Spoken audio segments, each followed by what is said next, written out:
sebuah cerita yang mengisahkan realita kehidupan manusia. Sebuah cerita di mana karma akan datang pada setiap manusia.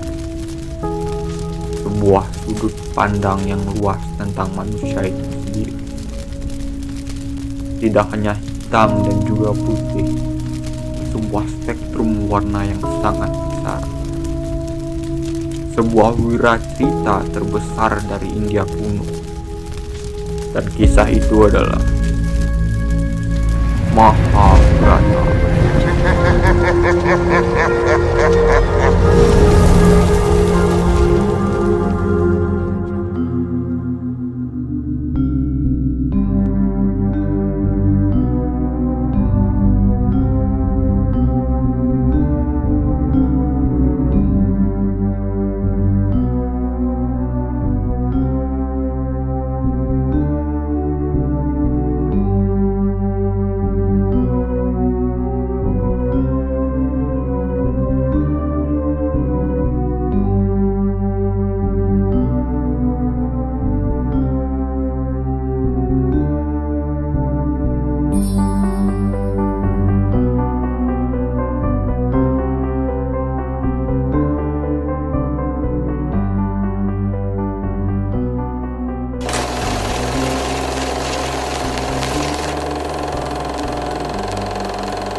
Om Swastiastu.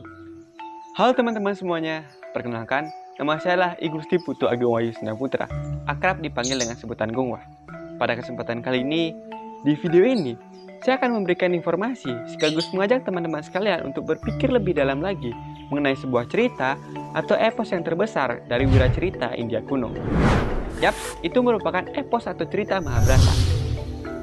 Tapi, saya tidak akan menceritakan ke-18 parwa dari Mahabharata. Saya akan memberikan sebuah informasi sekaligus mengajak teman-teman sekalian untuk berpikir lebih dalam lagi mengenai epos Mahabharata ini.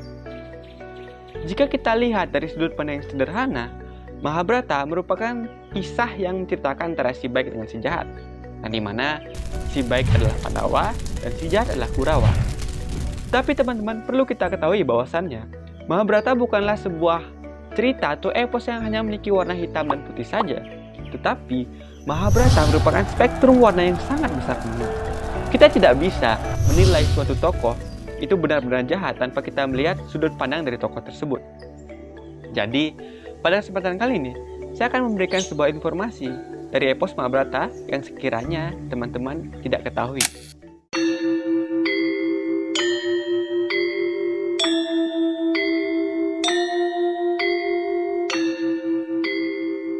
Perang Bharatayuddha merupakan perang besar yang diawali dengan perselisihan antara Pandawa dengan Kurawa, yang kemudian menyeret tokoh-tokoh lain untuk ikut berpartisipasi di dalamnya.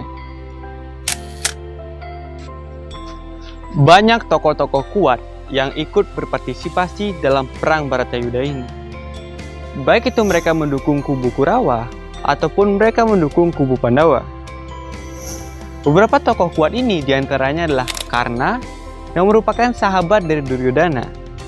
Kemudian ada Sri Kandi, kemudian ada Drupada, Sri Krishna, dan juga pasukan dari Sri Krishna itu sendiri, yang merupakan pasukan dari bangsa Yadawa. Tetapi, ada beberapa tokoh yang tidak ikut serta atau ikut andil dalam perang Bharatayuddha. Entah itu karena mereka sudah ikut andil sebelumnya, tetapi harus tereliminasi sebelum perang Bharatayuddha itu dimulai, ataupun mereka yang tidak ikut sama sekali dalam perang Bharatayuddha ini. Salah satu tokoh sentral yang tidak ikut perang Bharatayuddha itu adalah kakak dari Sri Krishna itu sendiri, yaitu Balarama, atau orang Indonesia biasa sebut dengan Baladewa.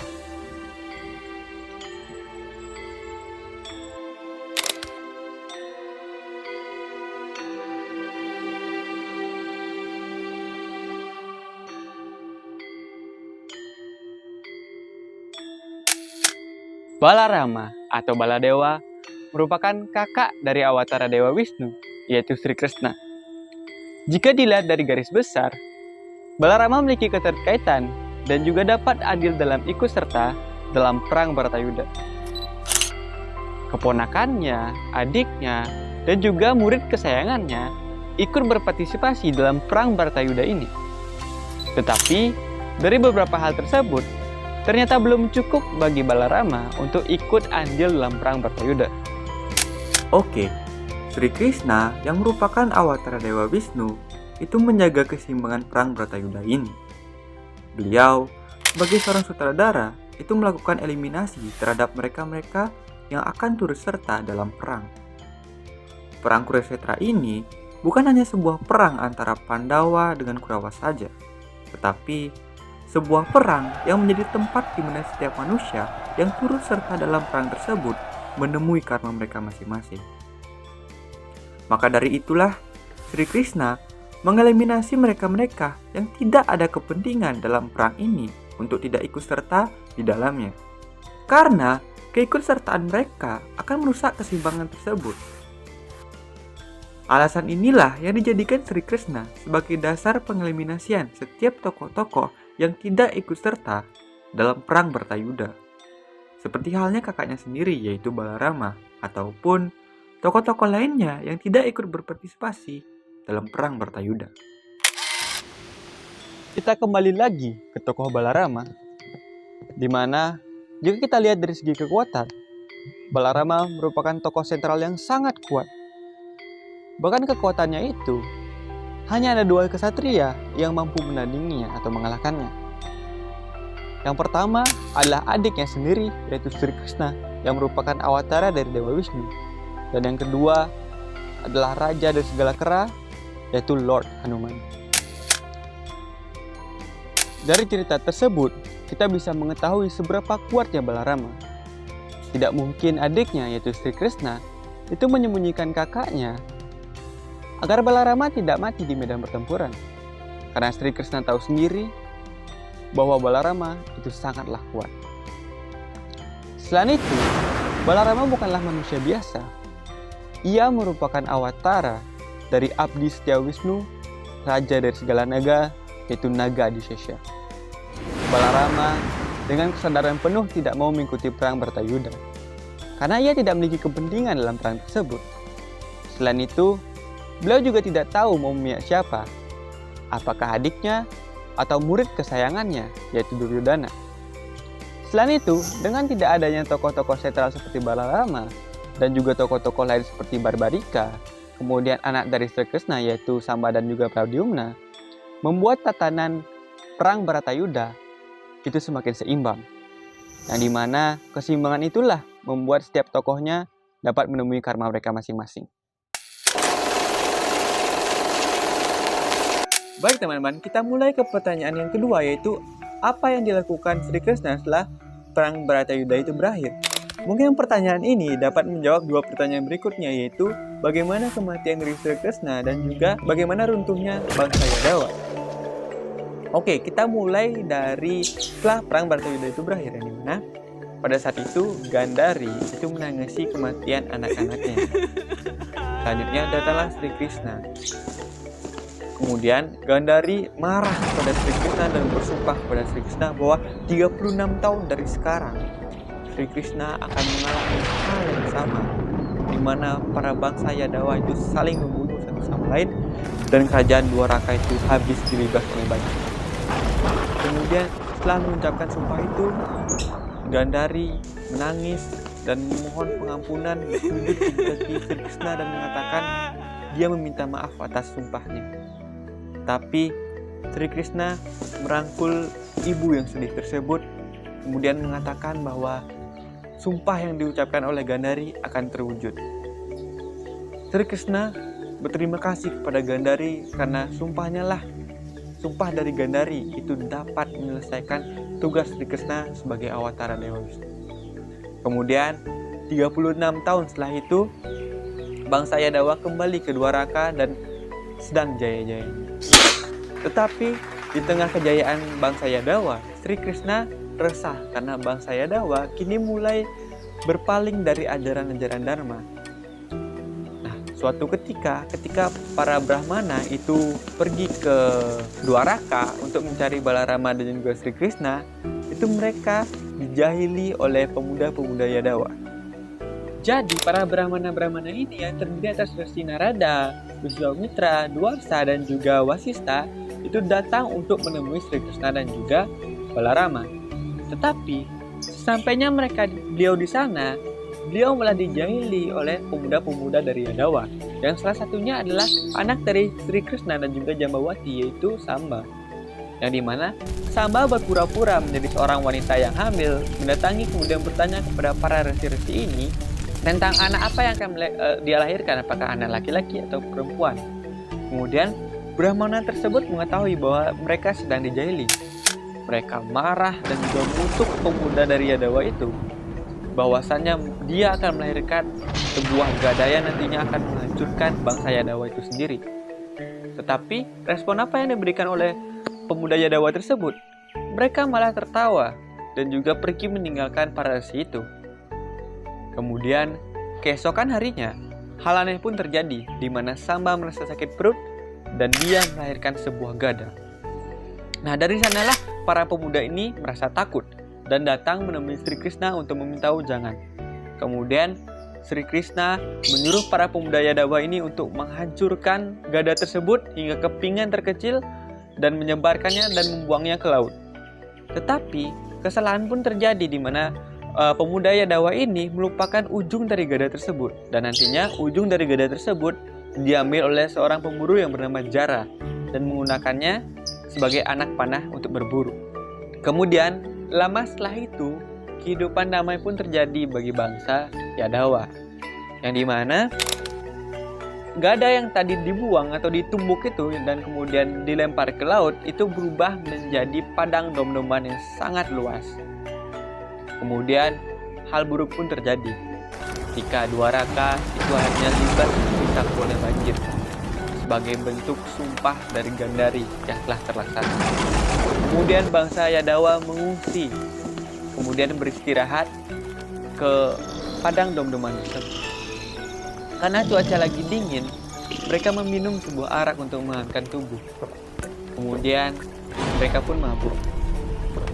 Tetapi terjadi perkelahian mulut secara kecil-kecilan yang dilakukan oleh Satyaki dan juga Kritawarma, yang awalnya adu mulut kemudian jadi adu pukul, yang dimana mereka mengambil padang dom-doman tersebut, yang dimana padang dom-doman itu berubah seketika menjadi sebuah gada, yang kemudian mereka saling bertarung satu sama lain. Kemudian bangsa Yadawa lain itu ikut-ikutan mengambil dom-doman itu, kemudian dom-doman itu berubah jadi gada dan mereka saling membunuh satu sama lain dan kemudian tidak menyiksakan satu. Kemudian kusir kuda dari bangsa Yadawa yang melihat itu langsung melaporkannya kepada Sri Krishna, yang dimana pada saat itu Sri Krishna itu sedang bermeditasi. Kemudian Sri Krishna meminta tolong kepada Arjuna untuk menyelamatkan sisa-sisa dari bangsa Yadawa. Tetapi malang nasib bagi bangsa Yadawa, yang dimana ketika Arjuna menyelamatkan bangsa Yadawa ini diserang oleh para perampok dan akhirnya nyawa mereka pun tidak bisa diselamatkan. Kemudian bangsa Yadawa yang terakhir adalah Sri Krishna, yang dimana dia berpikir bahwa kutukan dari Gandhari ini belum selesai. Dia masih tersisa, yang dimana dia merupakan bangsa Yadawa. Kemudian datanglah Jara, yaitu pemburu tadi yang mengambil anak panah dari gada tersebut, itu sedang memburu sebuah kijang. Kemudian ketika kijang itu melompat ke semak-semak, Jara pun kemudian memanah kijang tersebut. Tetapi malang nasib bagi Sri Krishna, yang dimana kaki Sri Krishna itu terkena atau tertancap panah dari Jara, yang kemudian Jara bersimpuh di kaki Sri Krishna dan memohon maaf.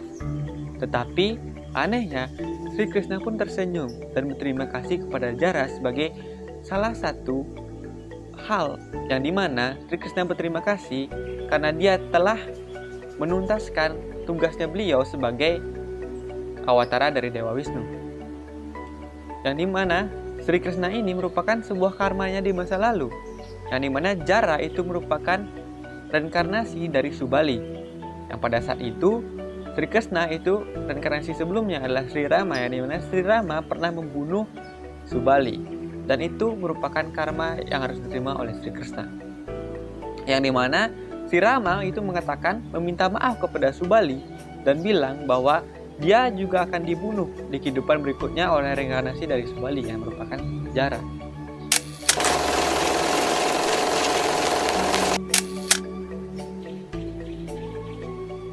Dan itulah kehidupan dari Sri Krishna setelah perang Bharatayuddha itu berakhir, dan juga proses runtuhnya kerajaan Dwaraka dan juga bangsa Yadawa.